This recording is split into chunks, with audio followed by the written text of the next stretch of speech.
we're coming into the Christmas period now. You know, I'm working on the ground in the community here, and we're hearing some heartbreaking stories. People are struggling to put food on the table. People are struggling to heat their homes, and it's getting worse day by day.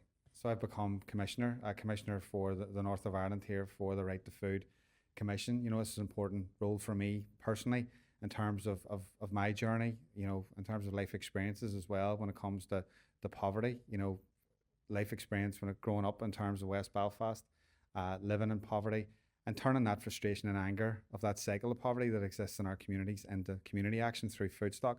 But now politically, as a councillor at Belfast City Hall here as well, I made Belfast the Right to Food City. And it's about recognising the fact that, you know, access to food should be a human right for all.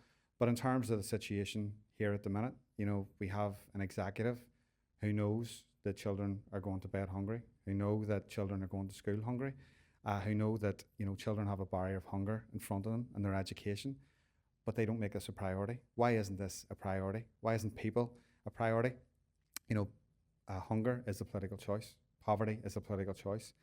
This Right to Food Commission, and I as a commissioner, are going to hold the executive and governments to account for people living this way, people being reliant on charity, people being reliant on food banks. You know, people deserve better, and this commission is going to hold governments accountable and try to put policy and legislation and action that's got to protect people and lift people up out of poverty. The fact that people are struggling to put food on the table, struggling to heat their homes in 2025 is wrong.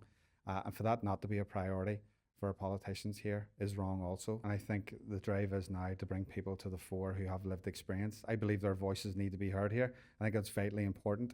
Often they're too often left behind.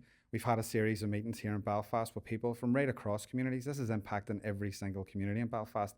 They've made it clear there's a lot of anger, there's a lot of frustration out there, but we need to turn that anger and frustration into action, into political action, into community action, and try to bring about change when it comes to the poverty that people are experiencing here once and for all. We need to eradicate poverty in our communities once and for all.